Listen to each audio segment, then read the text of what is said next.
새로운 언어를 배운다고 하는 것은 결코 쉬운 일이 아닙니다. 요즘에는 한국에서 일찍이 영어를 배우지만 예전에는 그 중학교 때 영어를 배우는 경우가 많이 있었습니다. 저도 중학교에 가서 알파벳을 배웠었습니다. 영어를 배운다는 것 쉽지는 않았지만 아주 재미있었습니다. A부터 이걸 뭐라고 하죠? 한국에서 배우신 분들은 G가 아니라 Z입니다. Z. 예. A부터 Z까지 알파벳을 배우면서 그것들이 모여서 단어를 이루고 그 단어가 문장을 이루면서 내 생각을 나누고 다른 사람의 생각을 이렇게 느낄 수 있다는 것이 재미있었습니다. 물론 학창 시절의 그 재미가 영어 시험 성적과 바로 연결되지 않을 때가 많이 있었지만 그래도 그 재미로 저는 여전히 영어를 공부합니다. 제가 필리핀에 선교사로 가 있을 때도 마찬가지였습니다. 따갈로그라고 하는 필리핀어를 배우면서 아주 쉽지 않다는 것을 느꼈었습니다. 그런데 같은 언어를 사용하고 있지만 사실은 같은 언어를 사용하지 않는 것처럼 느껴질 때가 우리 주변에 많이 있습니다. 어떤 경우지요? 바로 남녀의 언어가 조금씩 다릅니다. 여자의 말을 이해하지 못하고 여자는 남자의 말을 때에는 사랑의 눈이 멀어서 또 사랑의 귀가 멀어서 서로 다른 말을 하고 있다고 하는 것을 눈치채지 못하지만 결혼 후에 남녀의 언어가 다르다는 것을 확실하게 느낍니다. 남자들의 언어는 문제 해결을 위한 언어, 정보 교환을 위한 언어이지만 여자들의 언어는 문제 해결이나 정보 교환보다는 감정 전달이 우선입니다. 그러니 아내가 여보 오늘 이런 일이 있었어요 하고 이런 일을 당했어요 하고 말을 하면 남편들은 왜 그랬어? 다음부터 조심하지 라고 이야기합니다. 그러면 아내들은 속이 상하지요. 내 마음도 몰라준다고요.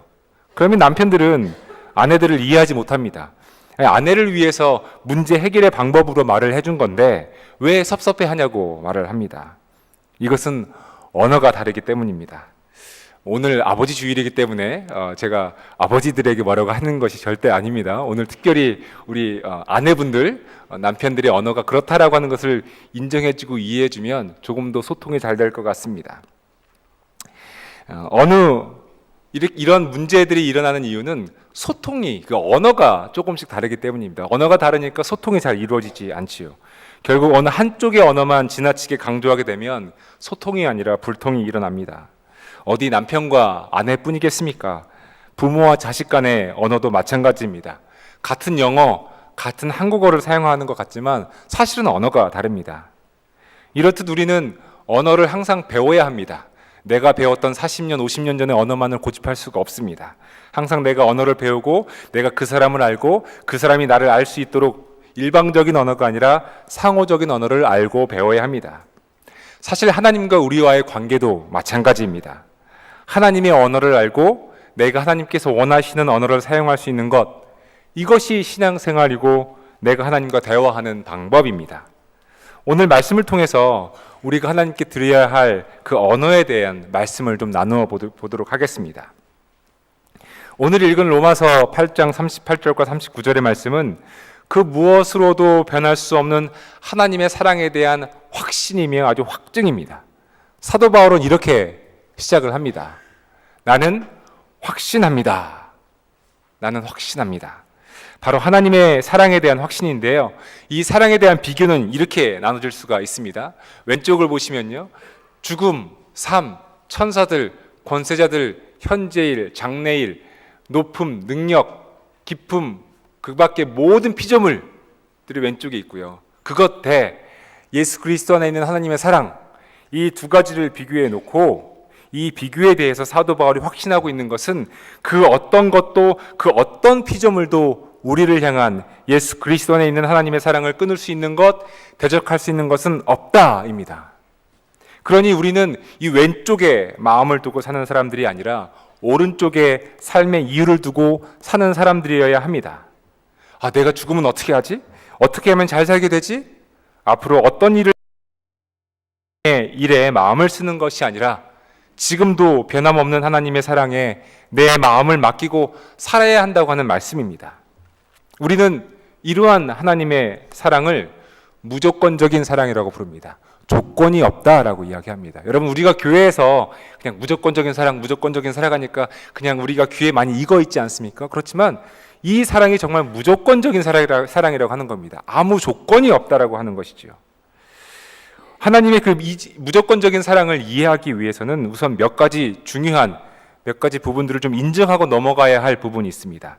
바로 하나님에 대한 이해입니다. 하나님이 누구신가라고 하는 이해에 대한 부분인데요. 하나님이 누구신지를 제대로 알고 있어야 하나님의 무조건적인 사랑을 고백할 수가 있습니다. 자, 하나님이 누구십니까? 첫째, 우리 찬양대에서도 찬양했지만 하나님은 창조주이십니다. 우리 다 함께 읽어보겠습니다. 시작. 하나님은 창조주이십니다. 자, 우리가 너무 잘 알고 있는 이야기이죠. 맞죠? 하나님은 천지 만물을 만드신 창조주이십니다. 그런데 이 고백에는 반드시 우리가 의지적으로 인식해야 하는 것이 있습니다. 그것은 우리도, 나도, 인간도 하나님으로부터 만들어졌다라고 하는 진리입니다. 자, 왜 그러냐면요, 선악과로 대표되는 인간의 원죄는 인간이 하나님과 같아지려고 하는 교만함과 욕망을 나타냅니다. 우리가 가지고 있는 원죄성, 즉 하나님과 같아지려고 하는 교만함이 자칫 하나님은 창조주시라는 그 믿음의 고백에도 들어갈 수가 있다라고 하는 겁니다. 그러니까 이런 거죠. 하나님은 창조주이시지만 나를 창조하셨다는 믿음의 고백에는 머뭇거리는 이유가 여기에 있습니다. 마치 내 인생을 내 마음대로 할 수 있으려니 하는 마음 때문입니다. 그러니 하나님은 창조주시다라고 하는 이 고백에는 정말 나도 하나님으로부터 지음을 받았다, 나도 피조물이다라고 하는 고백이 의지적으로 있어야 합니다. 우리의 원죄성에 맞설 수 있는 그 의지적인 고백이, 믿음의 고백이 우리에게 있어야 한다고 하는 것입니다. 자, 하나님은 누구십니까? 하나님은 창조주이십니다. 둘째, 우리 함께 읽어보겠습니다. 시작. 시간과 공간도 하나님이 만드셨습니다. 이 말도 맞습니다. 그렇죠? 하나님은 시간과 공간 안에 갇혀 계실 수 있는 분이 아니십니다.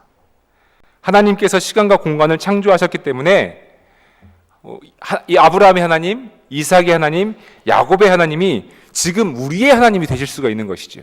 그렇지만 우리 인간들은 어떻습니까? 우리 인간들은 시간과 공간의 한정 속에 갇혀 있습니다. 그러니 우리의 이 인식 안에서 하나님을 모두 다 이해할 수는 절대로 없습니다. 우리는 시간을 초월할 수도 없고 공간을 초월할 수도 없는 존재이기 때문입니다. 마태복음 22장 32절은 우리에게 이렇게 말씀하고 있습니다. 나는 아브라함의 하나님이요, 이삭의 하나님이요, 야곱의 하나님이다 하고 말씀하셨다.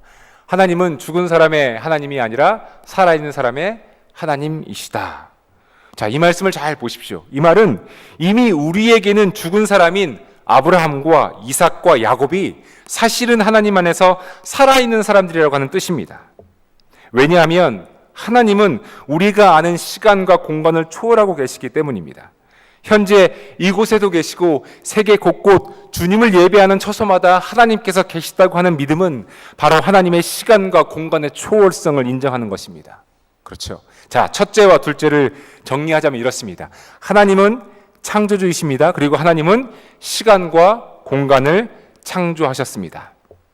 이제 우리가 인정해야 하는 세 번째는 다음과 같습니다. 함께 읽어보겠습니다. 시작. 하나님은 우리의 과거와 현재와 미래를 모두 아신다는 것입니다. 그렇죠. 하나님은 창조주이시고요. 창조주인 하나님께서는 시간과 공간을 만드셨고요. 그렇기 때문에 하나님은 우리의 과거와 현재와 미래 모든 것을 아시는 분이 하나님이십니다. 자, 하나님은 현재의 나만을 알고 계신 분이 아니라, 하나님은 과거의 나만 알고 계신 분이 아니라, 하나님은 나의 미래마저도 이미 아시는 분이시라는 고백입니다. 왜냐하면 하나님은 시간의 흐름 속에서 미래가 어찌 될지 모르시는 분이 아니시기 때문입니다. 하나님은 시간을 만드신 분이시기 때문에 미래를 모르실 수가 없습니다. 그래서 하나님은 우리의 미래마저도 다 알고 계십니다. 자, 여기에 아주 중요한 이제 하나님의 사랑에 대한 이해가 여기 있습니다. 하나님의 사랑이 무조건적이라는 말, 아무 조건이 없다는 말은 맞는 말입니다. 아무런 조건이 없다는 말은 이렇습니다. 우리가 우리에게 앞으로 어떤 일이 벌어질지, 어떤 사람으로 살아갈지, 어떤 죄된 모습으로 살아갈지 다 아시면서도 사랑하신다고 하시니 하나님의 사랑은 무조건적일 수밖에 없다라고 하는 겁니다. 지금까지 잘해왔으니 내가 사랑한다 하면 그거는 조건적이지요. 지금까지 잘했고 이제 앞으로도 계속 잘하면 내가 계속 사랑할게 하는 것은 무조건적이지가 않습니다. 조건이 있습니다. 앞으로 잘해야 하는 조건이 있기 때문입니다. 그러나 하나님의 사랑은 이미 우리의 과거와 현재와 미래 그리고 모든 것을 꿰뚫고 계시면서도 사랑하시기 때문에 그 사랑은 무조건적인 사랑일 수밖에 없습니다. 이것을 사도 바울이 알았기 때문에 그는 확신에 차서 말을 하는 겁니다. 어떤 피조물도 우리를 우리 주 예수 그리스도 안에 있는 하나님의 사랑에서 끊을 수 있는 것은 없다고 확신을 합니다. 이것이 사도 바울의 고백입니다. 나는 확신합니다. 자, 하나님의 이러한 무조건적인 사랑은 하나님의 우리를 향한 언어입니다. 지금도 우리에게 말씀하고 계시는 언어인 것이죠. 끊임없이 고백하고 계시는 사랑의 속삭임입니다. 내가 너를 사랑한다. 너를 향한 나의 사랑은 끊을 수 없다. 네가 앞으로 못했지만 앞으로 잘하면 더 사랑해 줄게 라고 하는 조건이 붙어있는 사랑이 아니라 지금도 우리에게 끊임없이 속삭이시는 그 무조건적인 사랑의 속삭임을 하나님께서는 당신의 사랑의 언어로 우리에게 지금도 부어주고 계시다라고 하는 겁니다. 이러한 하나님의 사랑 앞에 우리가 하나님께 들을 수 있는 언어 또한 필요합니다. 하나님은 우리에게 사랑한다 하시는데 우리는 어떤 언어를 하나님께 들을 수 있을까요? 그것은 바로 하나님 감사합니다의 언어입니다. 너무 쉽죠? 하나님 감사합니다. 우리 이 고백을 가장 잘하는 우리 교우들이 누군지 아십니까? 주일학교 우리 자녀들이 이 고백을 가장 잘합니다. 하나님 감사합니다. 하나님 감사합니다. 얼마나 잘하는지 모릅니다. 물론 그 고백 속에 이제 신앙의 교육과 훈련이 들어가 있기도 하지만 이 고백은 그냥 우리가 습관적으로 하는 고백이 아니라 진정한 하나님을 향한 우리의 언어이어야 합니다. 데살로니가 5장 16절부터 18절은 우리에게 이렇게 권고하고 있습니다. 함께 읽어보겠습니다. 시작.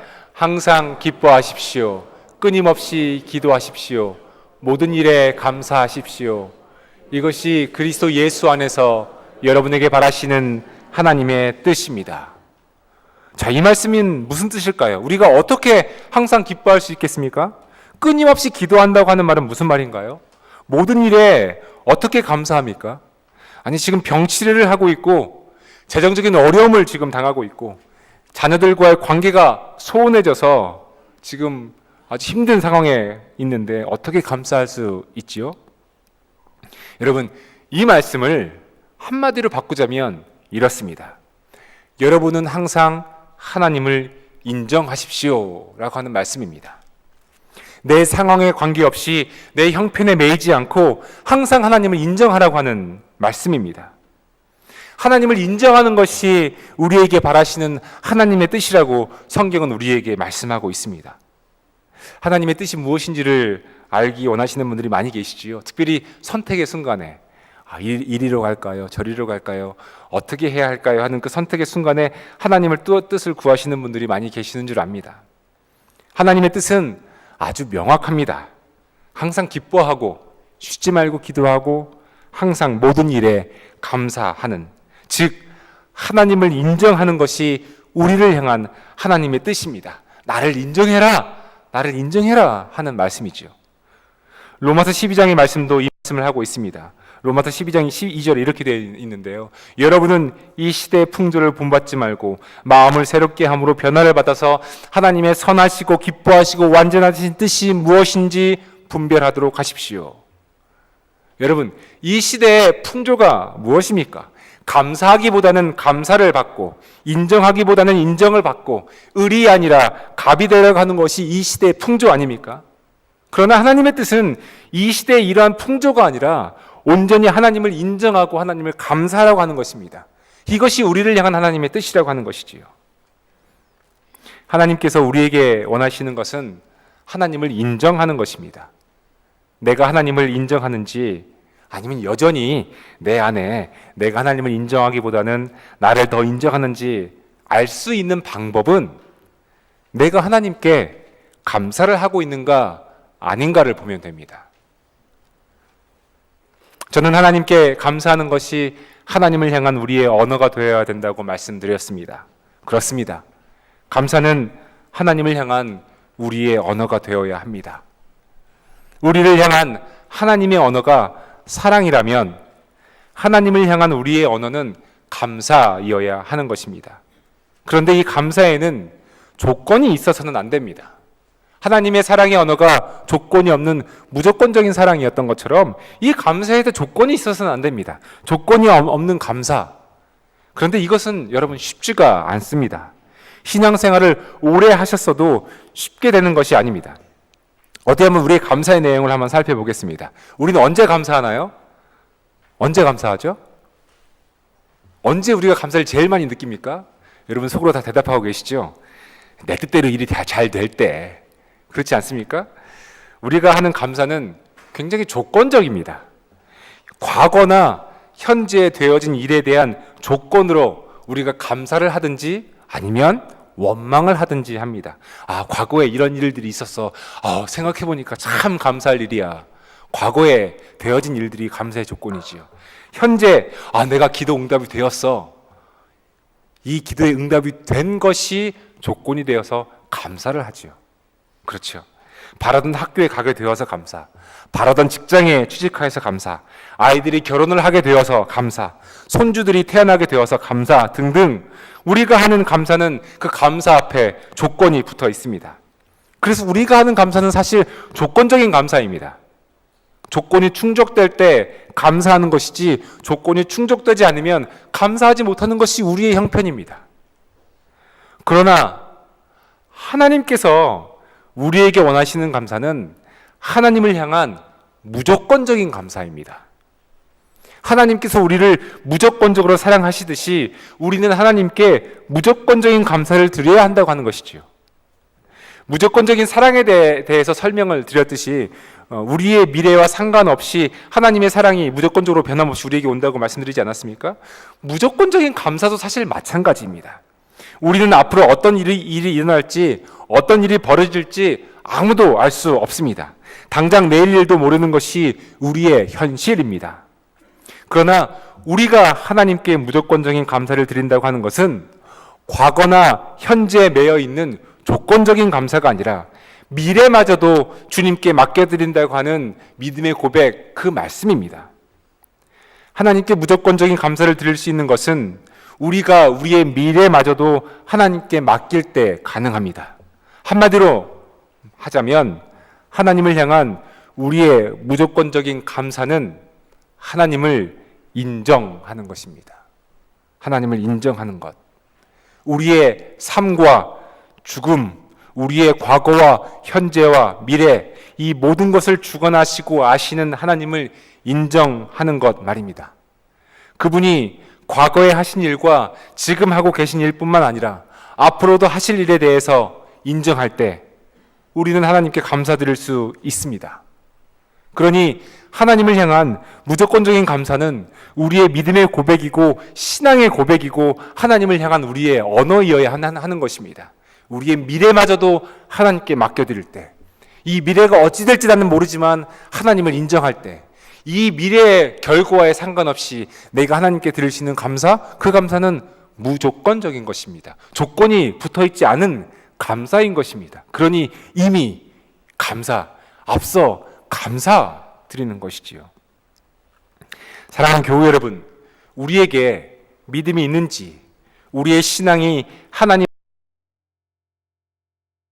우리에게 하나님을 향한 감사, 과거와 현재에 매여 있는 감사가 아니라 미래마저도 맡기고 감사할 수 있는 무조건적인 감사가 우리 안에 있는지 살펴보면 됩니다. 현실 속에서 암담하고 불가능해 보이는 일에도 하나님을 향한 무조건적인 감사가 있을 때 하나님의 뜻은 실현됩니다. 마태복음 14장을 보면 오병이어의 사건이 나옵니다. 어린 남자들만 5,000명이 머물고 있는 그 장소에 아무것도 먹지 못해 배가 고파 있을 때 예수님께서는 제자들에게 너희가 그들에게 먹을 것을 주어라 라고 말씀하시죠. 너희가 그들에게 먹을 것을 주어라. 마치 오늘날 우리에게 하시는 말씀과 같습니다. 너희가 그들에게 먹을 것을 주어라. 현실 속에서는 불가능해 보이는 그 미션을 주님께서 제자들에게 주고 계십니다. 그러자 제자들은 우리에게 있는 것은 빵 5개와 물고기 2마리 뿐입니다 라고 말을 합니다. 그래서 예수님께서는 이제 그 빵 5개와 물고기 2마리를 들고 하늘을 우러러 보시고 축복 기도를 드리신 다음에 떼어서 제자들에게 주시니 제자들이 이를 무리에게 나누어 주었다라고 마태복음 14장 19절 말씀 우리에게 증거하고 있습니다. 여러분, 이 사건은 물리학적으로 설명되지 않습니다. 여자들 또 어린아이들까지 합하면 좋게 10,000명은 훌쩍 넘겼을 그 사람들이 빵 5개와 물고기 2마리로 배불리 먹고 12강주리가 남았다고 하는 이야기가 선뜻 믿어지지 않지요. 이 기적의 이야기 속에는 사실 여러분 우리가 눈여겨보아야 할 아주 중요한 키포인트가 있습니다. 바로 축복기도라고 하는 것입니다. 우리 성경에는 축복기도라고 번역이 되어 있지만 NIV 성경에는 He gave thanks라고 되어 있습니다. 감사를 드렸다라고 하는 겁니다. 헬라어 원문에 쓰인 단어로는 유로게오라고 하는 단어가 쓰였는데 이 단어의 뜻은 찬양하다, 송축하다, 감사하다, 그리고 하나님께 복을 빌다의 뜻입니다. 예수님께서 빵 5개와 물고기 2마리를 들고 하늘을 우러러서 하신 것은 축복과 감사와 찬양이었다는 것을 우리는 이 본문 말씀을 통해서 알아야 합니다. 눈앞에는 10,000여 명의 사람이 있고 손에는 물고기 2마리와 빵 5개가 전부였지만 주님께서 하신 것은 감사였습니다. 조건적이지 않은 하나님을 전적으로 인정하고 하나님을 전적으로 신뢰한 그 감사가 주님께서 들으신 기도였다라고 하는 겁니다. 사랑하는 교우 여러분, 하나님과 우리와의 소통과 대화는 하나님의 무조건적인 사랑과 우리 하나님을 향한 무조건적인 감사로 이루어집니다. 조건을 따지게 되면 진정한 사랑도 진정한 감사도 불가능합니다. 그런데 우리의 하나님을 향한 무조건적인 감사는 쉽지가 않습니다. 왜 그렇죠? 그것은 우리의 믿음에 관련된 질문입니다. 보이지 않는 것을 믿는 것이 믿음인데 보이는 것에 마음을 빼앗겨서 상황과 현실에 우리는 갇히게 됩니다. 만명이라고 하는 현실을 보면서 보이지 않는 믿음을 지키기가 쉽지가 않기 때문입니다. 여전히 우리는 믿음을 가지고 있다고 여기면서도 우리의 발은 현실을 딛고 있기 때문입니다. 무조건적인 감사가 그래서 쉽지가 않습니다. 무조건적인 감사는 우리의 믿음의 고백입니다. 신앙생활을 오래 하셨어도 그렇죠? 똑같은 질문이 우리에게 옵니다. 저에게도 마찬가지입니다. 교회를 오래 다녔어도 교회를 다닌 지가 수십 년이 되었어도 여전히 제 안에 있는 하나님께서 물으시는 가장 근본적인 질문이 있습니다. 아무리 성경적 지식이 많고 기도를 많이 하고 해도 하나님께서 동일하게 여러분에게 물으시는 아주 근본적인 질문이 있는데 그것은 바로 너는 정말 나를 믿니? 하는 질문입니다. 너는 정말 내가 살아있는 것을 믿느냐? 하는 질문입니다. 저는 이 질문 앞에 오늘도 하나님의 은혜와 긍휼을 구합니다. 믿는다고 하면서도 흔들리고 있는 제 마음을 알고 있기 때문입니다. 믿는다고 하면서도 빵 5개와 물고기 2마리로는 부족하다고 생각하기 때문입니다. 큰 민족을 이루리라는 축복의 말씀을 들었으면서도 자식이 없는 현실을 외면할 수 없어서입니다. 그래서 믿음을 향한 가장 근본적인 질문, 이 질문 앞에 서면 신앙의 연수도 성경적 지식도 다 사라지고 솔직한 내 모습만 하나님 앞에 남습니다. 그래서 예수님을 향해 큰 소리로 외쳤던 병든 자식을 둔 아버지의 심정으로 이렇게 기도합니다. 내가 믿습니다. 믿음 없는 나를 도와주십시오. 사랑하는 교우 여러분, 하나님을 향한 무조건적인 감사는 하나님을 믿는 우리의 믿음의 고백입니다. 상황이 잘 되어서 내가 원하는 대로 되어서 드리는 감사는 지극히 조건적입니다. 이러한 조건적인 감사에는 믿음이 동반되지 않습니다. 왜냐하면 그 감사는 이미 조건이 있기 때문입니다. 그러나 무조건적인 감사에는 믿음이 함께합니다. 하나님의 질문, 너 정말 나를 믿니? 하는 그 질문에 대한 대답은 무조건적인 감사이어야 합니다. 하나님을 신뢰할 때, 그분의 살아계심을 확신할 때 우리는 되어지는 상황에 따라 감사를 드리고 감사를 안 드리고가 아니라 그분의 살아계심에 근거한 무조건적인 감사를 드릴 수가 있는 것입니다. 이 말씀을 준비하면서 이 말씀을 여러분과 함께 나누면서 오해가 없으시기를 바랍니다. 제가 무조건적인 감사를 잘 드릴 수 있는 사람이어서 이렇게 말씀드리는 것이 결코 아닙니다. 여전히 저도 아까 말씀드렸듯이 흔들리는 마음을 갖고 있는 연약한 인간입니다. 그러나 그럴 때마다 하나님께 드리고 싶은 그 무조건적인 감사를 위해서 오늘도 하나님께 믿음을 구합니다. 주님, 저에게 믿음을 주십시오. 너 정말 내가 살아있는 거 믿느냐? 주님, 내가 주님 살아계시다고 하는 그 믿음을, 흔들리지 않는 그 믿음을 갖도록 저에게 믿음을 허락하여 주십시오. 하나님의 우리를 향한 언어는 무조건적인 사랑입니다. 그리고 하나님을 향한 우리의 언어는 무조건적인 감사이어야 합니다. 서로의 마음을 알아주고 서로의 마음을 이해하는 언어가 진짜 언어인 것처럼 말이죠. 우리가 하나님의 무조건적인 사랑의 마음을 알아서 하나님께 드릴 수 있는 우리의 언어는 이제 무조건적인 감사이기를 간절히 소망합니다. 오늘의 말씀을 맺고자 합니다. 부부가 말이 잘 안 통할 때는 서로 내 말만 고집하기 때문입니다. 아내가 오늘 운전하고 가는데 내가 차선 변경을 하는데 깜빡이를 안 켜서 들어왔는데 뒷차가 빵빵거렸어. 이렇게 아내가 이야기하면 남편은 이러지요. 다음부터 깜빡이를 켜야 되니까 꼭 다음부터는 깜빡이를 켜도록 해. 이렇게 얘기하지만 아내의 언어로 이제 풀자면 내가 이렇게 들어왔는데 뒤에서 빵빵거렸어. 그럼 남편이 이렇게 이야기하면 됩니다. 이거 어떤 놈이야? 내가 있었으면 혼내줬을 텐데. 사실 이 말이면 다 해결되지요. 그렇죠? 예. 남편과 아내의 언어도 마찬가지입니다. 만약에 남편분이 직장에서 이런 일이 있었다라고 이야기하면 물론 감정적인 동조도 굉장히 중요하지만 남편과 같이 고민해주고 같이 그 일에 대해서 깊게 생각해주는 것이 남편을 향한 또한 언어이기도 합니다. 하나님과 우리 사이의 관계도 혹시 여러분 미스커뮤니케이션이 있는 것 아닙니까? 하나님은 우리에게 무조건적인 사랑을 계속 우리에게 말씀하고 계시는데 우리는 조건만 따지면서 하나님 요거 이렇게 해주셔야지 제가 감사하고요. 요건 이렇게 해주셔야 감사하고요. 소통이 이루어지지 않습니다. 오늘 말씀을 준비하면서 제 안에 하나님을 향한 믿음의 고백, 감사가 있는지 돌아보았습니다. 그리고 묵상하면서 오늘 본문 말씀을 다시 읽었을 때 이렇게 읽혀졌습니다. 저의 믿음의 고백입니다. 우리 함께 읽어볼까요? 우리 이 고백이 저와 여러분의 같은 고백이 되기를 원하는데요. 읽겠습니다. 시작. 나는 고백합니다.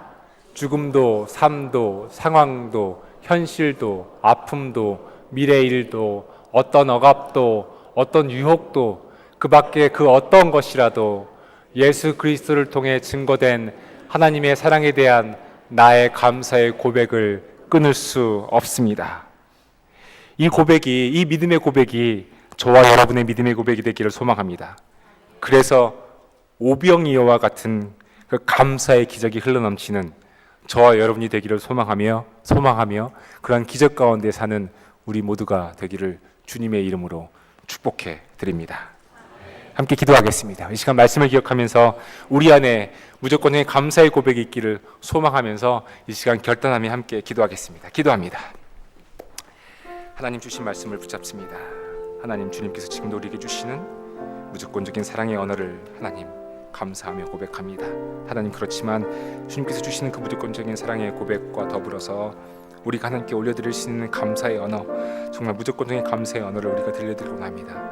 하나님이 누구신가를 인정하고 하나님을 찾고 하나님이 살아계심을 인정하고 하나님께서 우리의 미래마저도 주관하신다는 것을 인정할 때 우리가 들을 수 있는 모든 감사를 드릴 수 있도록 인도하여 주시옵소서. 주님, 조건 없는 감사, 주님을 인정하기에 내 상황에 자유할 수 있는 감사, 정말 주님을 인정하고 정말 주님을 바라볼 때 고백할 수 있는 그 감사, 이 무조건적인 감사가 주님을 향한 우리의 언어가 되게 하여 주시옵소서.